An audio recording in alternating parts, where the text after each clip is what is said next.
Comment sait-on à quelle distance se trouve une galaxie? Comment peut-on connaître l'âge des galaxies? La réponse tient en un seul mot, le redshift.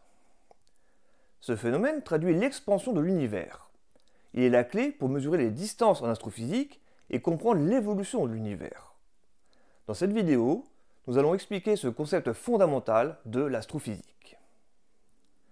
Alors le redshift, qu'on appelle en français le décalage vers le rouge, est le phénomène par lequel la lumière d'un objet astrophysique s'étire vers les grandes longueurs d'onde lorsqu'il s'éloigne de nous.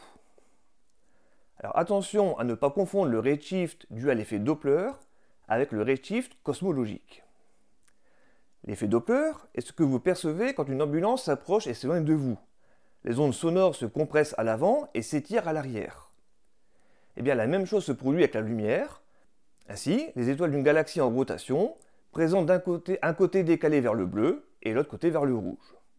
Je vous renvoie à la vidéo que j'ai consacrée à ce sujet. Le redshift cosmologique traduit l'expansion de l'univers qui étire la toile de l'espace-temps elle-même. La lumière voyage à travers un espace en expansion, ce qui allonge la longueur d'onde de la lumière. En pratique, les galaxies lointaines ne s'éloignent pas réellement de nous dans un espace statique. C'est bien l'espace entre elles et nous qui s'étire. Alors notez Z, le redshift cosmologique est défini par la relation suivante. 1 plus Z égale lambda observé divisé par lambda émis, dans laquelle lambda observé est la longueur d'onde au repos et lambda émis est la longueur d'onde de la lumière émise par l'objet en raison de son déplacement. Alors comment interpréter le résultat? Eh bien si Z égale 0, cela signifie qu'il n'y a pas de décalage de la lumière. La lumière observée et la lumière émise ont la même longueur d'onde, ce qui est typique des objets proches. Si Z est plus grand que 0, alors la lumière est décalée vers le rouge, ce qui signifie que l'objet s'éloigne de nous. Et plus Z est grand, plus l'objet est éloigné et plus sa vitesse de fuite par rapport à nous est élevée. À partir de Z, on peut donc connaître la distance de l'objet observé et donc son âge par rapport à l'âge de l'univers. Enfin, si Z est plus petit que 0, ce cas indique un décalage vers le bleu, ce qui signifie que l'objet se rapproche de nous. C'est le cas par exemple de la galaxie d'Andromède, qui est une galaxie proche de la Voie lactée. Alors voici quelques repères. Donc quand on a Z égale 0, eh bien c'est l'univers actuel, nous sommes à notre époque. Typiquement, c'est donc les galaxies qu'on observe comme la Voie lactée et toutes les galaxies au voisinage de la Voie lactée. Z égale 0 signifie qu'il n'y a pas de décalage significatif de l'objet, donc il s'agit d'un objet relativement proche de nous dans l'univers. Si Z égale 0,7, alors on a déjà affaire à des galaxies lointaines. Ce sont les galaxies du régime intermédiaire, comme celles observées dans les grands surveys de galaxies pour dénombrer toutes les galaxies qu'on voit dans l'univers. Cela correspond déjà à une distance d'environ 7 milliards d'années-lumière, soit des galaxies qui se situent à la moitié de l'âge de l'univers. Si Z égale 2, alors on a des galaxies situées dans la première moitié de l'âge de l'univers. Ce sont les galaxies très jeunes, typiquement là où on observe les quasars. Alors pareil pour les quasars, je renvoie à la vidéo que j'ai consacrée à ce sujet. Ce sont typiquement des objets situés à 9-10 milliards d'années-lumière de nous. Alors pour info, les galaxies les plus lointaines qui ont été observées par le télescope Hubble ont un redshift de Z égale 3. Lorsque Z égale 5, alors on a affaire aux galaxies de l'ère primitive. C'est des galaxies extrêmement loin de nous, donc très proches du Big Bang. Elles sont situées à environ 12,5 milliards d'années-lumière.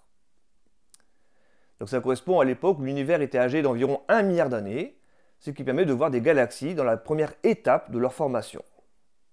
Lorsque Z égale 7, on a affaire aux jeunes galaxies qui sont apparues juste après l'ère de la rayonisation. Ce sont les galaxies observées actuellement par le James Webb Telescope.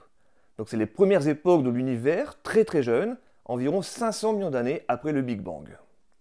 Ces galaxies sont situées à peu près 13 milliards d'années-lumière de nous. Ce sont pour l'instant les galaxies les plus anciennes et les plus lointaines que l'on puisse observer.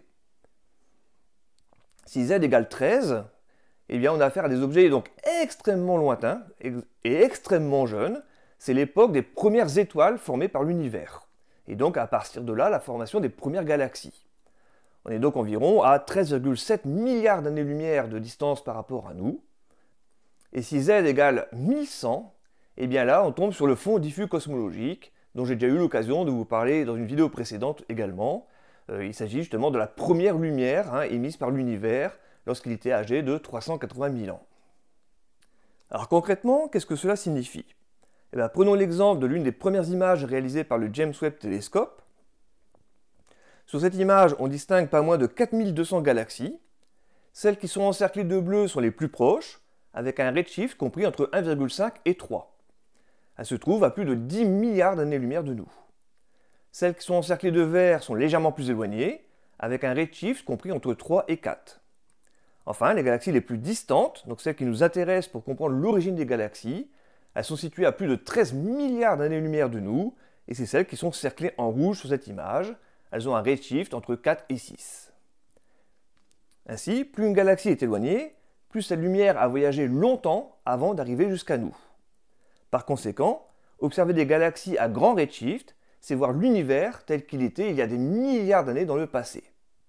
Le James Webb Telescope a d'ailleurs détecté des galaxies à z égale 13, c'est-à-dire des galaxies qui datent de 300 millions d'années après le Big Bang, démontrant ainsi que les galaxies se formaient beaucoup plus rapidement que prévu par les modèles.